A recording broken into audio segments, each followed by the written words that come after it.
Hey guys, welcome back. I hope you are having an amazing day. Let's get right into the stories. The first one is an entitled People Story. I've lived in my beachfront home for over 20 years now. It's nothing too fancy, just a nice little one-story house right on the sand. I was lucky enough to buy it when prices were still reasonable in the area. Nowadays, these homes go for millions. Anyway, one of the best parts about living here is the private beach area that comes with the property. It's not very big, just a small strip right along my backyard, but it's so nice to have my own little piece of beach that no one else can use. I don't mind people walking by or playing in the public beach area nearby, but the little strip that's part of my property is for my personal use. I paid for this house and the land that comes with it, so I don't think that's an unreasonable request. Well, my new neighbor Karen clearly didn't see it that way. The day she moved in, I went over to introduce myself and give her a quick rundown of the area. I made sure to politely explain that the beach behind my home was private property. Karen gave me a weird look, like I just told her she wasn't allowed to use public bathrooms or something, but she didn't say anything about it, so I figured she understood.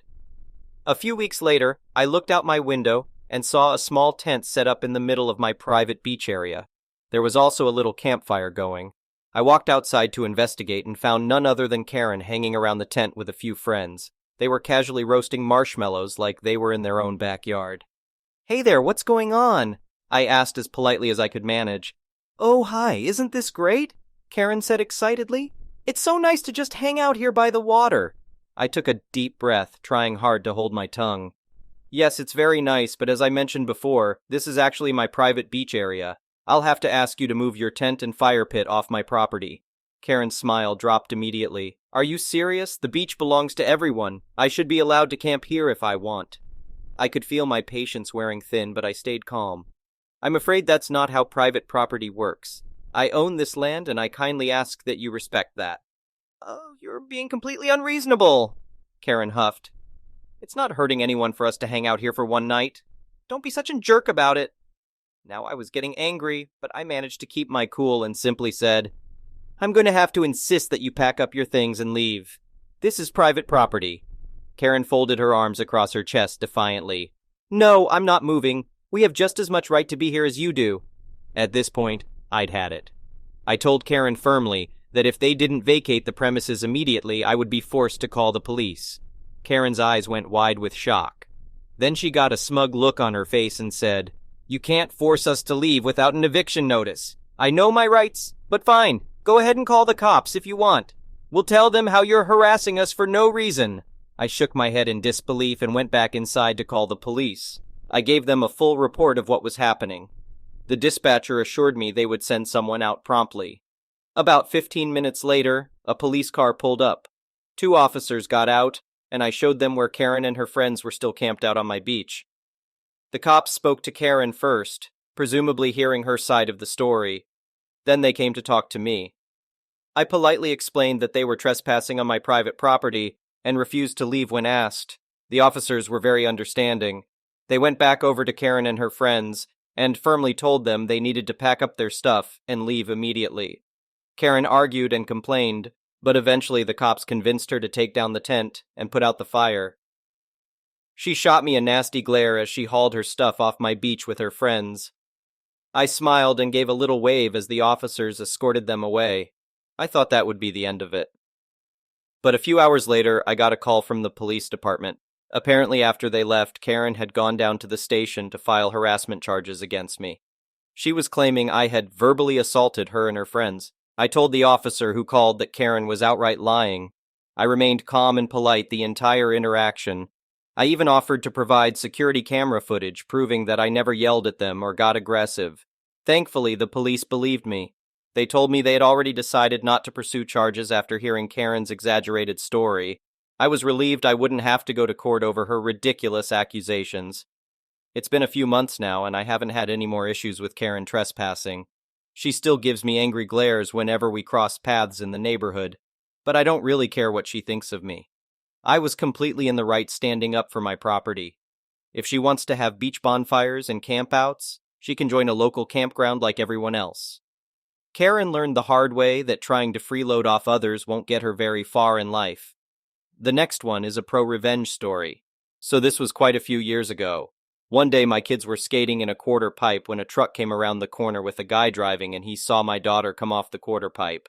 Instead of slowing down, he floored it and ripped past my house, still accelerating while yelling something about keeping out of the road. I yelled, "Slow down!" The following weekend, I was out mowing my lawn and I saw this guy coming, so I walked out to the edge and tried to wave him down to talk. The guy floored it again, laughing like a maniac as he went flying by with his engine redlining. This guy is a nut. So I went to the hardware store and picked up 3 of those 3-foot orange safety cones, and I put a sign on each one of them. Slow down! Residential neighborhood. Kids at play. A few days later, I came outside and found the cones had been run over. I already knew who had done it. I was pretty pissed off, like really angry, and in that anger I came up with my most brilliant plan. I went to the hardware store and purchased 3 new cones, along with cement and steel rebar. I filled those cones with rebar and cement and let them set. After the cones were ready, I put them back out on the side of the street by my house with the same 3 signs as before. Slow down, residential neighborhood, kids at play. It didn't take long. 2 days later, I was in my garage tinkering and I heard that damn truck's engine revving up as the guy went pedal to the metal. I looked up just in time to see his truck steer towards the shoulder to run over the cones. Damn. It was a beautiful sight like none I've ever seen before. He hit the first cone with his bumper, and the cone fell forward and rotated the base up towards his engine block, actually lifting the front of his truck upwards. His front passenger wheel made a direct connection with the second cone and launched his truck up even higher in the air. The third cone also made a direct hit on his right tire suspension as his truck came down to a screeching halt. There were fluids running out from under his truck, and his passenger tire was angled inwards at a 90-degree angle. The guy was pissed off and started screaming about how I wrecked his truck and how I'm gonna pay. I yelled back and said, "Well then, let's call the cops and get them out here to make a report, and you can tell them how you were racing down the road and intentionally ran over the safety cones. Or I can call you a tow truck. Which will it be?" We called a tow truck. I never did see the guy drive down my street anymore after that incident. I was worried he'd try to get revenge, but nothing ever happened, and we moved out a couple of years later. The next one is a petty revenge story. A fellow nurse was a preceptor for a nursing student. She's been off the last 2 weeks, and I took over. I like to teach, and the students make it easier to get through the day as they aren't jaded yet. The clinical teacher at the university gives me the students' contact information. I ask for his lesson plan or teaching objectives, and she says the student has it and will send it to me. Great. So I contact the student I will call Brad. I ask for the information so I can plan out what he needs to see and do over the next 2 weeks so he can graduate. This is on a Friday and he is supposed to start on Monday. He sends me nothing. I ask that he be there 30 minutes before the shift so we can go over what that day's plan will be. He shows up 2 hours late, saying he slept in. Not off to a great start. Asked for his lesson plans, what skills he needed to work on, what type of patients he needed to see, etc. He said he didn't have one.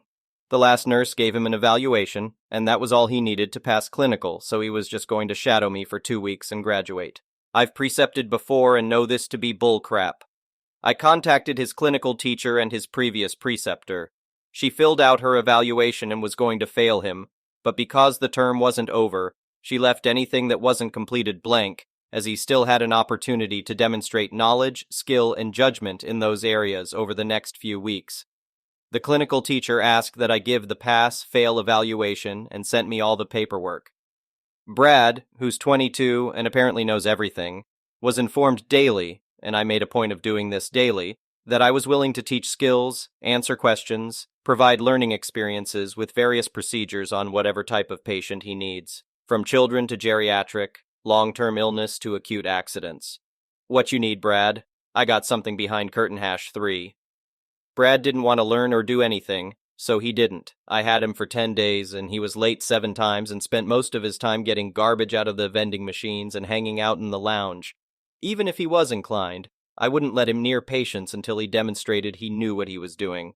I would ask him how he would insert a catheter, IV, art line, etc., and he had no idea. I would go over a patient's meds and ask what they were and what they did. What's the mechanism of action of this med? What do we need to know before administering it, etc.? No idea.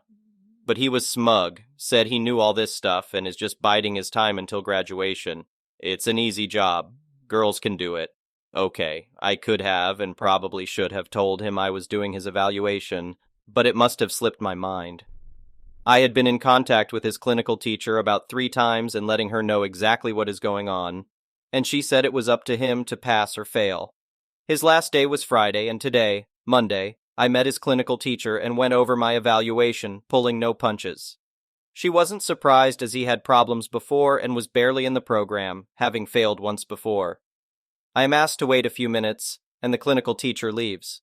A minute later, I see her walking with Brad past the office I am in and go into a larger boardroom. I see him, he doesn't see me. About 10 minutes later, the dean of nursing, who I knew back when I was a student, greets me, and after a few warm words, takes me into that boardroom. Well, it turns out that our boy Brad had gotten the evaluation from the previous preceptor and just filled in all the outstanding grades himself. No wonder this kid had no worries in the world.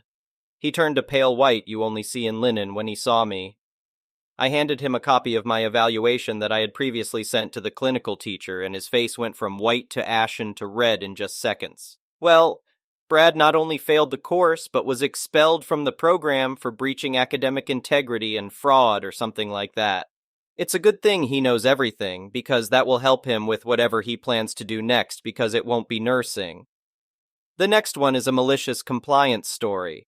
Until recently, I used to work part-time for a delivery company that uses half-pedal-powered, half-battery-powered 6-wheeled bikes that function like small semi-trucks, not Hermes.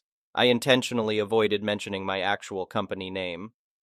So after every shift, we have to park the bikes in the garage. Technically, there are designated spots in the garage for each individual bike. However, since people don't finish their shifts and return in the exact sequence required for parking the bikes, in practice, nobody actually parks the bikes in their correct spots. The first person back just parks at the back, even if their bike is supposed to be parked further up front.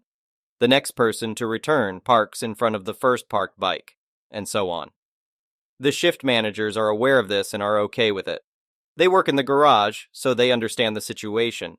However, a new employee named Karen from the corporate office, who recently joined a couple of days ago, did not know about this arrangement.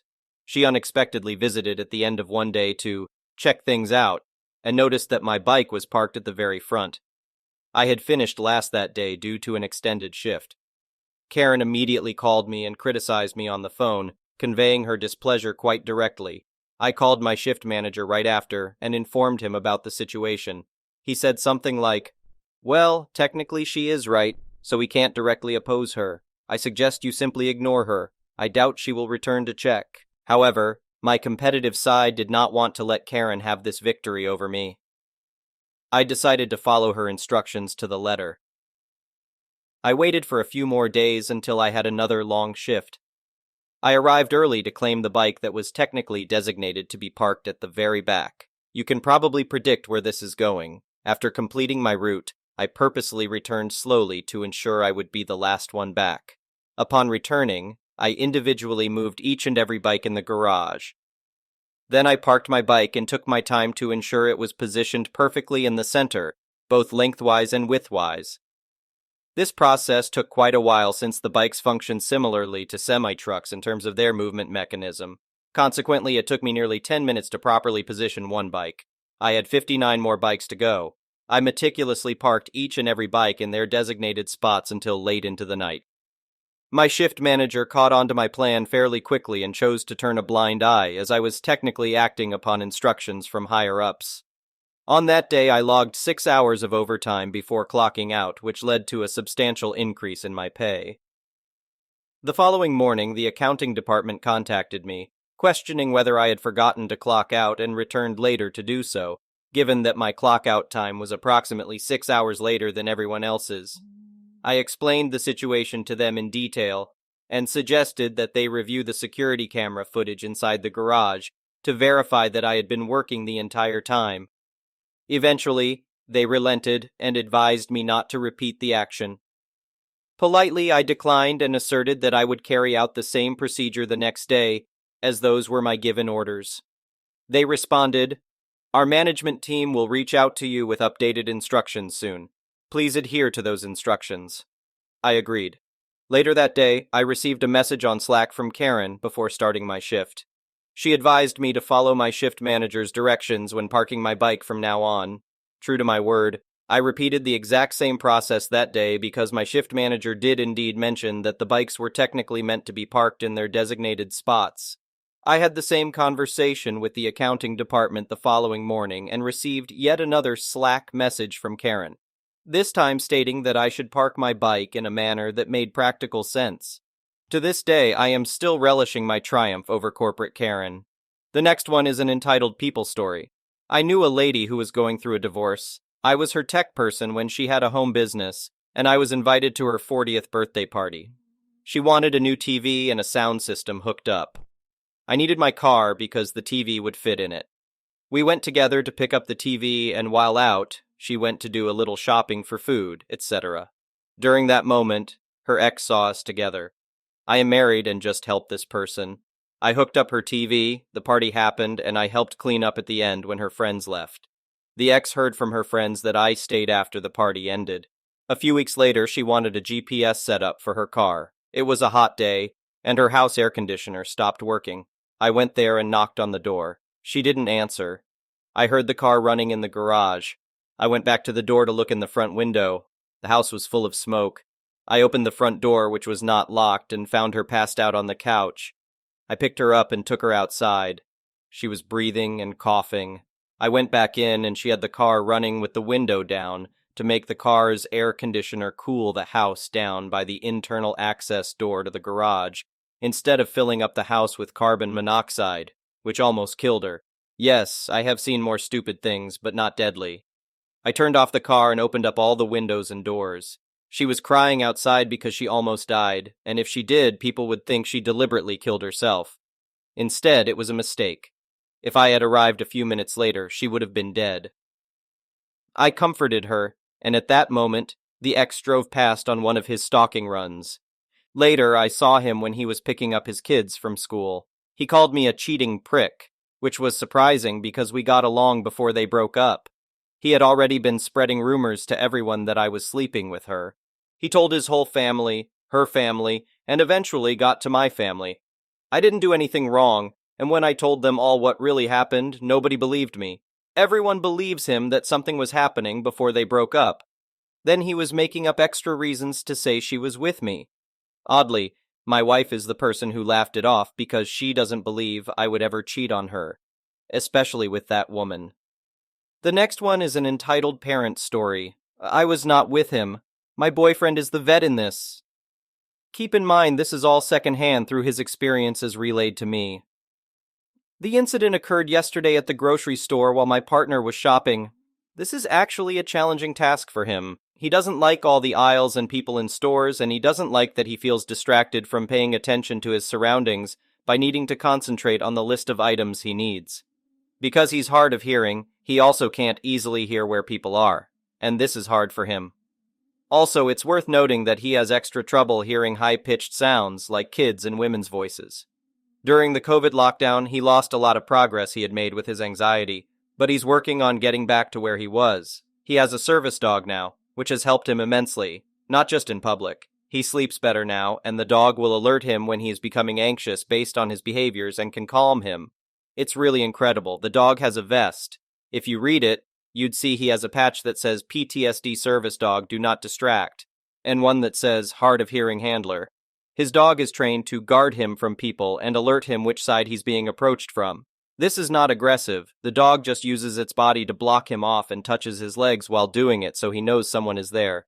So he turns and saw this little kid looking up at him. He just told her the dog is working and she can't pet him, assuming that she had just asked him that. In response, the kid holds out her hand for the dog to sniff and she said, "Mommy says I can if I say hello first," or something along those lines. The dog doesn't react much at all, so the kid just starts hugging him. At this point, my partner stepped abruptly away from her and told her she needs to stop and to go find her parent.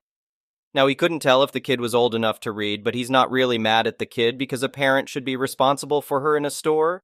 And while I'm sure he was probably very stern with her since he's not very great with people, especially kids, even on a good day, he's also not someone who yells. Yet lo and behold, the child's grandmother, mother who knows, appears and is telling him not to yell at a little girl he made her cry and a bunch of other crap. He was only catching about 30% of what she was saying. He told her he has a service dog. She needs to keep the kid off. Read the vest. The lady rolled her eyes at him and continued berating him. He said he was just standing there, largely ignoring her, thinking if she says what she wants, then she'll go and leave him alone. But then this woman snaps her hand in my partner's face and asks him, "Are you a retard?" Thankfully, there was a couple shopping who must have overheard. The woman from this couple came and moved that woman out of my partner's face, and looked like she was chewing her out until the Karen left the aisle. The man from that couple asked my partner if he was all right. He turned out to be a veteran too, and they bonded a little over their tattoos. I'm honestly still livid about it, and I wasn't even there. He's moved on. Thank you for watching. I would really appreciate it if you could like the video and subscribe to our channel if you haven't already. We'll see you again tomorrow.